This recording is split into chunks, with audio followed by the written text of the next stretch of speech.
This month we are going to concentrate on the parables of Sri Lord Jesus Christ. इस महीने हम प्रभु यीशु मसीह के Jesus Christ had a very interesting style of letting people know some certain truths. प्रभु यीशु मसीह के पास कुछ बहुत खूबसूरत तरीके थे सत्य को लोगों तक पहुंचाने के लिए. And one of those methods were parables. और उनमें से एक जो तरीका था वह दृष्टांत के द्वारा था. Lord Jesus Christ used to tell lot of great truths through the parables. प्रभु यीशु मसीह बहुत से गहरे सत्यों को दृष्टांतों के द्वारा बताया करते थे. So we are going to look into one of such parables today. आज हम उनमें से एक ऐसे दृष्टांत को देखने जा रहे हैं जो हमें लूका उसके 15 अध्याय में मिलता है. That we can found in Luke chapter 15. Actually there are 3 parables in Luke chapter 15. Luke के 15 अध्याय में हम 3 दृष्टांतों को पाते हैं. And all the 3 parables talk about one truth.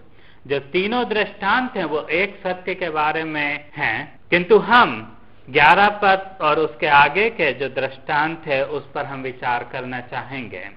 But we are going to concentrate on the parable that is from verse 11 onwards. Here we see a man had 2 sons. यहाँ पर हम देखते हैं कि एक पुरुष के पास 2 लड़के थे. And they had a good big farm and they had good big family. उनके पास एक बहुत बड़ा खेत था और उनका अच्छा खासा बड़ा परिवार था. And they were living happily. और वे बड़ी खुशी के साथ रह रहे थे. If you look into their lives, they were living in wealth, they were living in luxury, they were living in all kinds of facilities. और अगर हम उनके बारे में देखें तो हम पाते हैं कि वे अच्छे धनवान थे, वे अच्छे सुख के साथ रह रहे थे, उनके पास सब कुछ था. They had servants to attend to their needs. उनके पास नौकर चाकर थे उनकी आवश्यकताओं को देखने के लिए. So we'll see a family that was perfect in its sense. और हम एक ऐसे परिवार को देखते हैं जो अपने आप में परिपूर्ण था. And the father was a very loving father. और जो पिता था वह बहुत प्रेम करने वाला पिता था.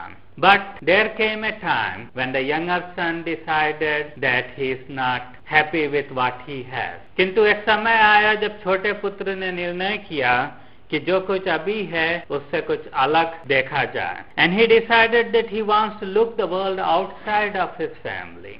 और उसने ये निर्णय किया कि उसे अपने परिवार के बाहर की दुनिया को देखना है. And he ventures into that world by asking his father, give me my portion of wealth and I am going to go out. और उसने अपने पिता से कहा कि मुझे अपनी भाग की संपत्ति मुझे दे दीजिए ताकि मैं जाकर अपने हिसाब से बाहर जिंदगी को जी. Here we see a parable the Lord Jesus Christ is saying that is something parallel to what happened in the Garden of Eden.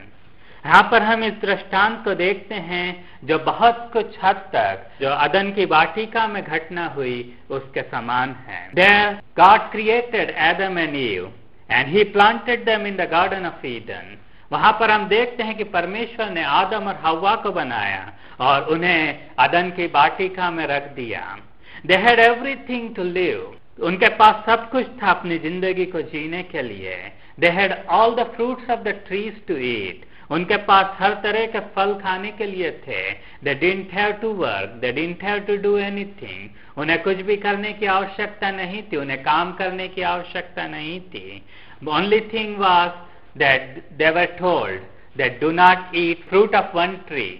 और उन्हें केवल यह कहा गया था कि एक जो पेड़ है उसके फल को मत खाना. They could do everything except that one thing.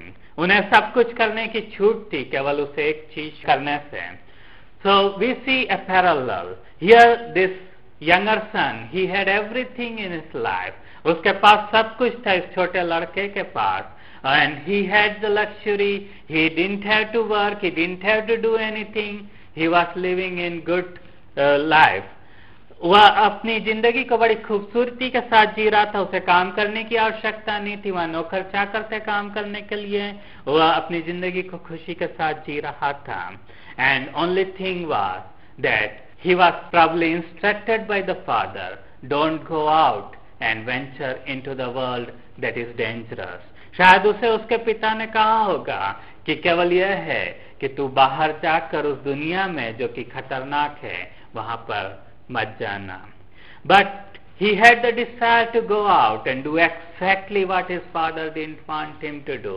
किंतु उसके पास इच्छा थी कि वह बाहर जाए और वह करे जो उसका पिता नहीं चाहता था कि वह करे. And he went out. He took all his money and he ventured out into the world. और वह अपने सारी संपत्ति को लेकर चला गया और बाहर की दुनिया को देखने के लिए निकल गया. And he goes there and he spends all his money and he spends it in wrong things. और वह बाहर जाकर अपनी सारी संपत्ति को गलत चीजों में उड़ाने लगा. And one day came that all his money was exhausted. और वह एक दिन ऐसे समय में पहुंचा जब उसके पास सारा पैसा खत्म हो चुका था. Now he didn't have anything with him. और उसके पास अब कुछ भी नहीं था. And he was totally exhausted. उसके पास सारी संपत्ति खत्म हो चुकी थी. And he began to search for a job. वह एक नौकरी की तलाश में ढूंढने लगा, घूमने लगा, क्योंकि उसे खाने के लिए अब नौकरी की जरूरत थी, पैसों की जरूरत थी. Because he was in need of money to survive, to eat, to have his food. And he probably might have wandered for the job and he could not find a job. और शायद वह घूमते हुए, नौकरी को ढूंढते हुए घूमा होगा और उसे नौकरी नहीं मिली. Finally he ended up in a job to tend the pigs. और आखिरी में वह सुअर चराने की नौकरी में पहुंच गया. He could not find any other job, so he thought, okay, I'm going to take care of these pigs and I'm going to earn at least something. और वह उसने सोचा कि मुझे कोई भी नौकरी नहीं मिल रही है तो मैं सुअर चराकर शायद उससे कुछ पैसे कमा लूं. And he found that the money that he was getting was nowhere near for him for anything. और उसने ये जाना कि सुअर चराने की जो नौकरी थी उससे उसके लिए कुछ भी नहीं था. उसके पास वह पैसे पूरे नहीं रहे थे खाने के लिए. And what he had to do, he was hungry, he was desperate. वह भूखा था और वह desperate था. And he wanted something to eat. उसके पास कुछ खाने के लिए उसे निश्चित रूप से चाहिए था. And he began to eat what pigs used to eat. और वह उस खाने को खाने लगा जो सुअर खाते थे, उन फलियों को खाने लगा जो सुअर खाते थे. And he was in a very very pathetic situation. वह बहुत ही दयनीय स्थिति में था. Yes, my friend, that's where the life leads when we encounter devil in our life. यही स्थिति है जहां पर हम पहुंच जाते हैं जब हम शैतान के साथ अपने संबंध को जोड़ते हैं. That's exactly what happened in the Garden of Eden. When God said, do not eat one of those fruit of the tree, and Adam and Eve did exactly what God forbid them. और वही चीज अदन की वाटिका में हुई जहां पर परमेश्वर ने कहा था कि उस एक वृक्ष के फल को मत खाना, और आदम और हवा ने उसी फल को खा लिया. What happened? They were kicked out of their garden. They were kicked out. They had to work for themselves. They had to do everything by themselves, and their life was miserable. और हम देखते हैं कि उन्हें उस अदन की वाटिका से बाहर निकाल दिया गया. उन्हें अपने हाथों से काम करके जीना पड़ा. उनके लिए जमीन कांटे और कटारे उगा रही थी. और उनकी जिंदगी बहुत ही दयनीय थी.